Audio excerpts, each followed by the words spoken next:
नमस्कार दोस्तों, एनडीए 2024 में रिपीटर्स का सिलेक्शन कैसे होगा। मैं आपसे दिल से सॉरी कहना चाहता हूं, मेरा लाइटनिंग थोड़ा खराब हो सकता है, लेकिन अंदर की जो बातें हैं वो बहुत जबरदस्त होगी। अगर वीडियो अच्छा लगेगा तो आप लाइक कर दीजिएगा, अगर नहीं अच्छा लगेगा तो आपकी मर्जी, आप डिसलाइक भी कर सकते हैं। लेकिन मैं कहूंगा कि मेहनत हो रहा है तो थोड़ा लाइक कर दीजिएगा। चलिए ये सब फालतू बातें हैं, मेन मुद्दे पे आते हैं। एनडीए 2024 में रिपीटर कैसे निकालेंगे, क्या कमियां रह जाती। पहले हूं मैं कौन, तो दोस्तों मैं एनडीए के लगातार पढ़ा रहा हूँ 1.5-2 साल से। कुछ कमियां अपने अंदर रह गई जिसकी वजह से मैं वीडियो नहीं डाल पा रहा था, लेकिन आज से कंटिन्यू हूँ। पॉइंट पे बात करते हैं। देखिए एनडीए 2024 में आप अपने आप को रिपीटर कहते हैं, इसका सीधा सा कारण है कि आप एक बार एग्जाम दिए हैं, 2 बार दिए हैं, आप फेल हो रहे लगातार। उस फेलियर का क्या कारण है, क्या आपके अंदर कमी है या कोचिंग इंडस्ट्री का इसमें बहुत बड़ा योगदान है आपके फेलियर में। क्या मच कंटेंट आपको फेल करवा रहा है, या क्या आपका प्रैक्टिस इसके लिए सबसे बड़ा कारण बन रहा है। इसके अलावा क्या आपके अंदर सेल्फ बिलीव नहीं है। इसके अलावा क्या आप केवल एनडीए पाथफाइंडर पढ़ रहे हैं। इन जितने भी तमाम टॉपिक है, whatever is written here we will discuss. जो कुछ भी लिखा है उसको हम चर्चा करेंगे। सबसे पहला चर्चा हम करेंगे कि आपकी कमी। निश्चित रूप से सुनिएगा इस बात को, और मैं इंप्रूवमेंट का टेक्निक भी दूंगा। अगर अच्छा लगेगा तो इंप्रूव कीजिएगा।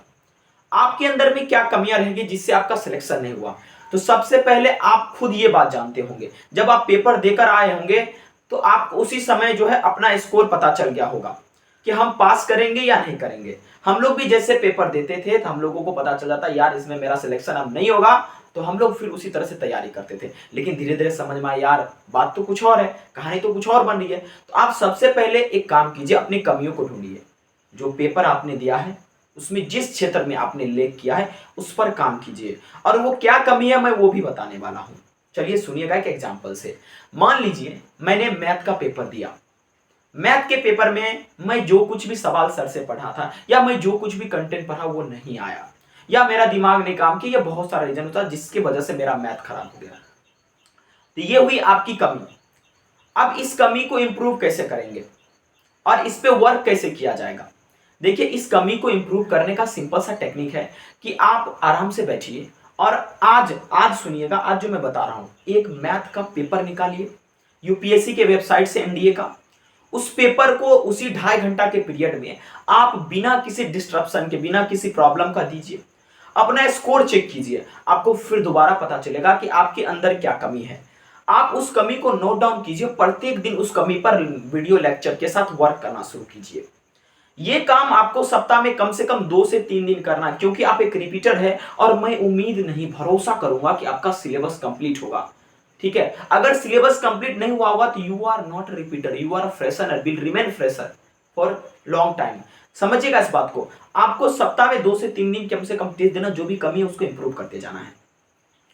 अब यहां सब ये तो मैंने आपको सॉल्यूशन बता दिया। इसके अलावा आप जब वहां तैयारी कर रहे हैं आपको दिखाई देगा यार मेरे अंदर में ये कमी था, इंप्रूव कीजिए। उसके बाद ये कमी था, इंप्रूव कीजिए। मैथ में जो क्वेश्चन नहीं बना उसका एक अलग कॉपी बनाइए, उसको लिखिए, टाइम टू टाइम रिवीजन कीजिए, और उसके बाद अपने कैलकुलेशन पे भी लगातार वर्क कीजिए, कहां कहां आप छूट रहे हैं। एक फॉर्मूला का अलग लिस्ट बनाइए। ये सब प्रोसेस होता है मेरे भाई सिलेक्शन का। ठीक है, time to time mock test जिसको कहते हैं देते रहिए।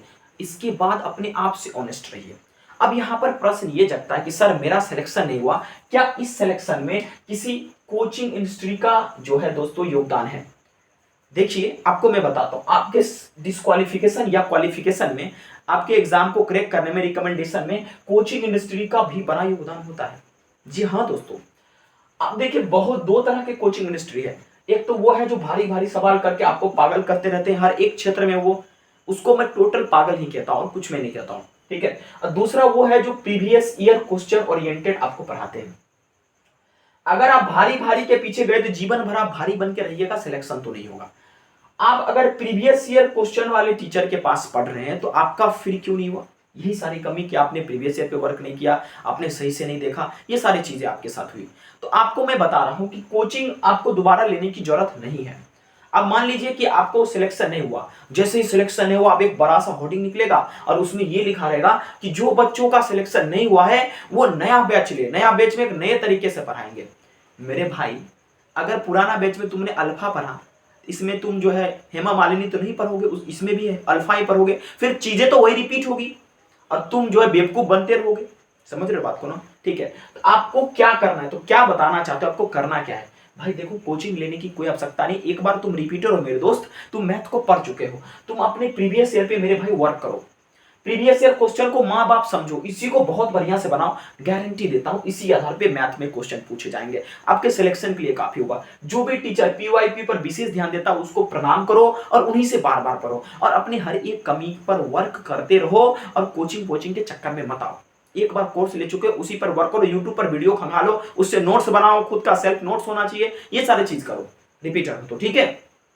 मैं शॉर्ट में आपको बता रहा हूं, ठीक है? तो मैथ के लिए आपको करना क्या है, आपको पीवाईक्यू रखना है, ठीक है? अगर कोई आपके पास लेक्चर है, उस लेक्चर का आपको पीडीएफ मिल जाए तो पीडीएफ रखिए, इसके अलावा आपका सेल्फ नोट्स रखिए, और जो मोस्ट वीवीआई क्वेश्चन मॉक के बाद लगे उसको रखिए। बस इससे ज्यादा कुछ नहीं करना, इसी को बार बार करना है, और टेस्ट सीरीज लगाते रहिए, इसी से आपका सिलेक्शन होगा, और कोई तरीका नहीं है, ठीक है? अब अगला प्रॉब्लम आता है मच कंटेंट का। हाँ, आपका डिस्क्वालिफिकेशन का एक रीजन मच कंटेंट भी होता है। हे फलाना किताब से पढ़ लेते, फलाना सर जी से, हे फलाना ढिमकाना सर जी, कुछ आप, मैं ही इंग्लिश पढ़ाता हूँ एग्जांपल के तौर पे समझिए। हाँ, मैं इंग्लिश पढ़ाता हूँ, मैं भी वही टॉपिक पढ़ाऊंगा। अच्छा, हम कैंडिड के बदले फ्रैंक बोलेंगे, हम कैंडिड के बदला भिंडी नहीं बोल देंगे, हम भी फ्रैंक ही बोलेंगे, वो टीचर भी फ्रैंक ही बोलेगा। इसका क्या मतलब निकलता है, आप किसी एक टीचर को पकड़कर पढ़िए, आराम से पढ़िए, ठीक है? एक चीज देखिए, आपको ज्यादा कंटेंट की ओर नहीं भागना। कोई कह रहा है भाई तुम मेरा बुक पढ़ लो उससे सिलेक्शन हो जाएगा, नहीं भाई, नहीं पढ़ेंगे। जो टॉपर ने रिकमेंड किया, जो मैं आपको रिकमेंड कर रहा हूं, अब तक जो मैंने वीडियो बनाया, मैं हवा में तीर लगाकर वीडियो नहीं बनाता, हर एक चीज को एनालाइज करता हूं, प्लस माइनस हर एक चीज को मैं देखता हूं, उसके बाद वीडियो बनाता हूं, डायरेक्ट क्वेश्चन उसी चीज से आता है, ठीक है? आपको अपने आप को क्या करना है, लिमिट कर लेना है, लिमिट। मच कंटेंट के पीछे मत भागना, एक लिमिटेड कंटेंट होना चाहिए, समझ पा रहे हैं ना? अगर लिमिटेड कंटेंट रहेगा तभी आपका सिलेक्शन होगा। हाँ भाई, एनडीए के लिए ना previous year question plus sir का लेक्चर प्लस जो हमारा मॉक क्वेश्चन था वो सब, इसके अलावा हम कुछ नहीं करेंगे, इसके अलावा हम कुछ नहीं करेंगे, अपने वीकनेस पे खाली वर्क करेंगे, वही चीज को बार बार पढ़ेंगे, इसी से सिलेक्शन होगा, ठीक है? और कोचिंग को जो है ना मार्क्स से उठ के नहीं होता, वही आसपास के क्वेश्चन आती है। आपको क्या करना है, मच कंटेंट के पीछे नहीं भागना है, लेस कंटेंट के पीछे भागना है, ज्यादा आउटपुट उससे निकालना। सिलेक्शन ज्यादा किताब पढ़ने से नहीं होता है, ज्यादा टेस्ट सीरीज देने से होता है, ठीक है? अगला है लेस प्रैक्टिस। हाँ, ये आपका डिस्क्वालिफिकेशन का ना सबसे बड़ा रीजन होता है। अभी के टाइम में यूथ क्या करते हैं, लेक्चर दे दिए, बात खत्म। अरे भाई, लेक्चर देखो, देखे हो, उसके बाद प्रैक्टिस करो, उसके बाद प्रीवियस ईयर का गम लो। किसी मॉक में 300 में 85 नंबर आएगा, किसी में 250 आएगा, किसी दिन खुश हो गए, किसी दिन नाराज हो गए, ये सब प्रेशर झेलो। जब ये झेलोगे ना तभी तो आगे क्वेश्चन बनेगा। आराम से भाई, सर जी का क्वेश्चन बना लिए, सर जी बोल दिए भैया हमरे क्वेश्चन से आएगा, तब बच्चों भाई लिस्ट में आ गए कि हमरे ही क्वेश्चन से आएगा। भैया नहीं होता है ऐसा, प्रीवियस ईयर क्वेश्चन बनाना पड़ता है, पर डे सप्ताह में 2-3 दिन मॉक से लड़ना पड़ता है, रोना पड़ता है। This is the fundamental of getting good marks in exam. आपको क्वालिफाई करने का ये फंडामेंटल है, समझ पा रहे हो ना मेरा बात आप, ठीक है? तो आप लेस प्रैक्टिस ने मोर प्रैक्टिस करो, पर डे क्वेश्चन प्रैक्टिस करो, अपनी कमियों को देखो। तो लेस प्रैक्टिस ने इसमें जितना प्रैक्टिस, मोर प्रैक्टिस करो, हो सकता है जितना प्रैक्टिस, लेकिन इन अ परफेक्ट वे प्रैक्टिस कर रहे। जो क्वेश्चन नहीं बन रहा है, थोड़ा डिफिकल्ट है, घुमा हुआ है, उसको छोड़ देंगे, नहीं, you must note that question in a particular notebook, ठीक है? अगला लैक ऑफ सेल्फ बिलीफ। अब बहुत बच्चों को ये लगता है भाई हमसे तो एनडीए हो ही नहीं सकता है। आप कहेंगे कि भाई तुम निकाल दिए, तुम तीर मार दिए, भाई हम नहीं निकालेंगे, अब तुम ही ना निकालोगे। हम कितने बच्चों को निकालवा दिए एनडीए, ठीक है? मेरा एक ही बैच था, उसमें से 5 बच्चा निकाला, पहली बार मैं पढ़ा रहा था। लोगों ने क्रिटिसाइज भी किया कि या एनडीए नहीं निकाला, कैसे बच्चा क्वालिफाई करेगा, लेकिन मेरे बच्चे क्वालिफाई किए। बहुत बहुत बधाई भी दी हमको कि सर आपके वजह से सिलेक्शन हुआ, आपके स्ट्रेटेजी के वजह से सिलेक्शन हुआ। मैंने नहीं करवाया, आप ही मेहनत करेंगे, हम तो बोल देंगे भाई ना, ठीक है? देखो, सेल्फ बिलीफ होना चाहिए, अपने अंदर कॉन्फिडेंस होना चाहिए, आग होना चाहिए, यार हम करेंगे, चाहे हमारे ऊपर कितना भी विपत्ति क्यों ना गिरे, हमें एनडीए में जाना है तो जाना है। तो अपने अंदर में जब कॉन्फिडेंस आता है ना, गेम वहीं पर बजा डालोगे, पॉजिटिव एटीट्यूड आएगा, और जिससे तुम लगातार स्कोर बढ़ाते रहोगे अपना, ठीक है? अब जो सबसे बड़ा बात हम कर रहे हैं ना, सबसे बड़ी बात, ठीक है, वो है एनडीए पाथफाइंडर। इस बीमारी को देखो, ऑब्वियस बात है, हमारे चैनल पे पॉपुलर वीडियो एनडीए पाथफाइंडर की है, लेकिन एनडीए पाथफाइंडर आप रिपीटर हो और बार बार आपको बहुत लो स्कोर आ रहा है, तो एनडीए पाथफाइंडर नहीं पढ़ो। आपको जो है ना थोड़ा सा डीपली स्टडी करने की आवश्यकता है, अपने आप को थोड़ा सा लिमिटेड करने की आवश्यकता है, ठीक है? तो अगर आपको कुछ नहीं समझ में आ रहा तो आप एनडीए पाथफाइंडर की ओर मूव ऑन नहीं करो। देखो, एनडीए पाथफाइंडर में ना मैथ का कंटेंट खतरनाक है, इसमें फॉर्मूला दिया है बहुत सही है, लेकिन कुछ ऐसी जगह है जिसमें बहुत ज्यादा दे दिया है। देखो, अब हम लोग उलझे रहते हैं 11th-12th के साइंस पढ़ने में, जबकि फन फैक्ट ये है कि 9th-10th के एनसीईआरटी से एनडीए हर बार क्वेश्चन पूछता है। लेकिन बच्चे इस चीज को गौर नहीं करते। ठीक है, ये चीजें आपको ध्यान रखना है कि एनडीए पाथफाइंडर अगर आपकी यूज में है तभी पढ़ो, अगर यूज में नहीं पढ़ो, क्योंकि जो है ना अब थोड़ा सा एग्जाम का अप्रोच बदल रहा है, वो थोड़ा डीपली पूछ रहे, थोड़ा एनसीईआरटी पर रिलाई करो जीके जीएस के लिए, थोड़ा मैथ के लिए अपनी टीचर के लेक्चर पे प्रीवियस ईयर क्वेश्चन पे रिलाई करो, और ज्यादा उछल कूद मत करो। अगर आप पाथफाइंडर नहीं भी पढ़ोगे, ऐसा नहीं कि आपका सिलेक्शन नहीं होगा। पाथफाइंडर उनके लिए है जो 1-2 महीने एग्जाम का बचा है, कुछ नहीं पढ़े हैं, तो चलो भाई पाथफाइंडर उठाओ, लगाओ, 1-2 महीना में भगवान का कृपा होगा, सिलेक्शन होगा। ठीक है, उन बच्चों के लिए है। मैंने एक तरीका भी बताया था, देखो हम ऑनेस्ट बात बता रहे हैं, हम आपको बरगला नहीं सकते। एनडीए पाथफाइंडर पढ़ने के बाद आपका सिलेक्शन रेट मैथ में बढ़ेगा, लेकिन उसी के लिए है जो बच्चे सब कुछ जानते हैं। रिपीटर में भी जो फ्रेश रिपीटर है उसके लिए नहीं। फ्रेश रिपीटर में उनको कहता हूं कि जो भाई क्वेश्चन जिनसे बन ही नहीं पाता है, एक वो रिपीटर होते कुछ क्वेश्चन बनाए, कुछ मिस लक हो गया जिसकी वजह से मिस फॉर्चून हो गया जिससे सिलेक्शन नहीं हुआ, तो भाई वो पाथफाइंडर पढ़ के जाओ, क्विक रिवीजन करके जाओ। अब अगर गौर से देखो, पाथफाइंडर कुछ नहीं, ये just it is just like a quick revision book. ठीक है, अगर आपके पास समय नहीं है, सब कुछ पढ़ के रखे, भूल भाल गए हैं, माने एनडीए में जाने का, तो एनडीए पाथफाइंडर उठा लो, पढ़ लो। ठीक है मेरे भाई, इतना काम आपको करना है, ये सारी कमियां आप इंप्रूव कीजिए। ठीक है, यही सबसे जबरदस्त तरीका। और कभी भी ना मतलब अपने आप को बरगलाइए नहीं। अगर आपका एक बार में सिलेक्शन नहीं हुआ ना, उसका रीजन आप खुद जिम्मेदार हैं। अपनी कमियों को देखिए, किसी टीचर को ब्लेम करने से कोई फायदा नहीं होगा, सभी अपने हिसाब से बढ़िया पढ़ाते हैं। हाँ, लेकिन मैं उन टीचर को कहता हूँ वो ब्लेम वर्ती हैं, वो ब्लेमेबल हैं, जो प्रीवियस क्वेश्चन को नहीं करवाते हैं, अपने मन से छांटते रहते हैं कि हम बेस्ट हैं, I am the best. This is bad thing, इससे बच्चे सिलेक्शन से दूर जाता है।